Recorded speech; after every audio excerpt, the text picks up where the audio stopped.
Since the series is generously sponsored by the Saka family and by Ayala and Avram Foreman, we are on the home stretch of the bracha of Allah Tzadikim. We last left off with a question. We ask Hashem to give us goodly reward, to give goodly reward to those who trust in His name in truth, authentically, genuinely.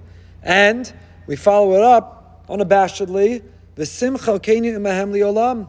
And please let us be counted among them. When you're looking down, evaluating your world, when you're dividing it into two columns, those who trust you, believe in you, and those who don't, Simcha Keinu, place us, let our chelik, let our portion be with those who are botchim b'shimcha be'emes, and the result will be v'lo nevosh kivach avatachnu. The result will be, we'll never be ashamed or embarrassed because we're putting our faith in you. So we last left off with a question, namely, Hashem is in charge and control of the whole world, but what we do with it, ultimately, we have the bechira, we have the free will. In the Rambam's language, we have the reshus. We make the choice of what to do with it. So whether we'll live with bitachon or not, that's Yira Shemayim. That's up to us, not Him. So how can we turn to Him and say, V'simcha keinu imahem, place our lot, let our chilek, let our portion, let us be counted among those who trust in You. What do you mean, let us be counted? Just trust in Him, and then you'll be counted among those who trust in Him. So since when can we daven for something that's up to us? That's in our realm. That's in our column. That's the work that we have to do to have bitachon. How can we simply ask Hashem, Simcha keinu imahem? I gave you a night to think about it. Anyone think about it? You had to think about it because you said this bracha this morning. Said it last night at Marav, again this morning, again at Mincha. No, what did you think when you said these words? V'simcha keinu imahem liolam.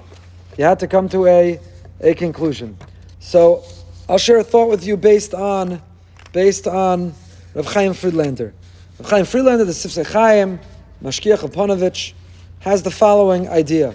He says that just like the tzaddikim, the chasidim, ziknei amcha beis Yisrael, the list that we began this bracha with, that we added aleinu, we want to be included among them. So how did they become tzaddikim, chasidim, ziknei amcha beis Yisrael, pleitas sofreim, gerei tzedek? How did they become that? Where did they earn that title, that appellation? Where did they sign up for that? You can't buy it. You don't register for it. How did they get that name? Tzaddikim, Chasidim, all that list. Where do they get their name? The answer is because they have ambition, they have drive, they have spiritual aspiration. They're trying to live meaningful, purposeful lives that are filled with tzidkus, chasidus, that are filled with these exact values that earn the title that they have. Perhaps Simcha Keinu Imahem means we're not asking Hashem to supersede our free will. We're not asking Him to fill in the Yira Shamayim that is in fact the only thing that's up to us. What are we asking? We're asking, let that be our ambition. Let that be our drive.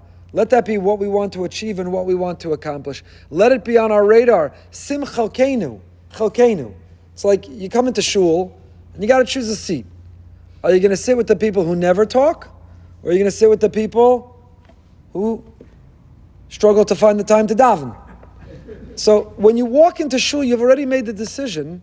I'm exaggerating, but only slightly. And of course not in our shul, I'm talking about others. But when you walk into shul, you've essentially decided, where's my chelek? Who do I want to be counted among? Now, it doesn't mean your free will is taken away whether to speak or not. You could sit among the talkers and be quiet.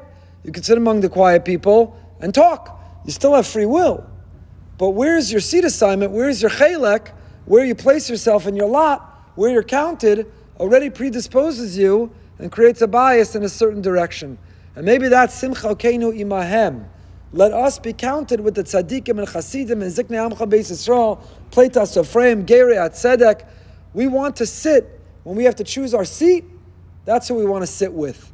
That's who we want our chevra to be. That's our aspiration, that's our ambition. The hard work, the choice, the bechira, that's still up to us. But at least let that be our chelek, let that be our ambition, let that be our drive, let that be what we want. We know that Hashem can't make the choice for us, but He can put us in a position. He can expose us to inspiring people, we can be born into an inspiring family, we can have an environment that is conducive to living in an inspirational life. So even though ultimately the choice is ours, but we ask a little help, Simcha Keinu Imahem. At least give us a little bit of help. I'll just close with a fascinating We saw in the daf recently, the real place this appears in the Nedarim, but it says, Ama avda haaretz, why did we lose the Beis HaMikdash? And Chazal tell us, Sh'lo b'Torah tchila. Because we didn't say a Birchas HaTorah. There's a big discussion. Mitzvah Hashem this year, by the 9 days, Tisha B'Av will already all be living in Yerushalayim with the Beis HaMikdash. If not, this is a conversation that happens then. What does that mean? Lo berchu b'Torah tchila. How could you learn? The Ran, the famous comment. What does it mean? They didn't make a bracha before they learn. But there's a insight. Rabbi Shaka likes to quote from Rabbi Eugene. There's an insight. What does it mean? Shelo berchu b'Torah tchila. It means people have all kinds of brachas they give. You ever serve as a sandik? We have new things that made their way into Yiddishkeit. And one of the latest is, if you've ever been a sandik, there'll be a line out the door. Doesn't matter you're Ashkenazi, not Sephardi. Doesn't matter you're not a Rebbe, you've never given a bracha before. Everyone wants a bracha. So when someone comes to you to give a bracha, your child comes to you, it's your Hebrew birthday, they say, give me a bracha. What's the bracha you give for your children? What's the bracha you have for your grandchildren? What's the bracha you have for a friend, for a neighbor? What's on that list, and in what order? And in what order? Want you to be super successful and have wealth, have health, shalom bayis? Where do Torah and Yiras Shamayim appear on the list of the brachas, our hopes and aspirations, our dreams for the people we give brachas to? Shelo berchu b'Torah tchila means it was somewhere on the list. I hope you learn Torah, grow in Torah, you're a Ben Torah, you're a Bas Torah. But it was after, you used to say, I hope you make it to Ivy League, I hope you make $1 billion, I hope you drive the nicest car, I hope you're the biggest influencer, the most popular person in the community. A whole list of dreams, and then somewhere underneath it all was you should have some Torah in Yiras Shamayim. And that's Shelo berchu b'Torah tchila.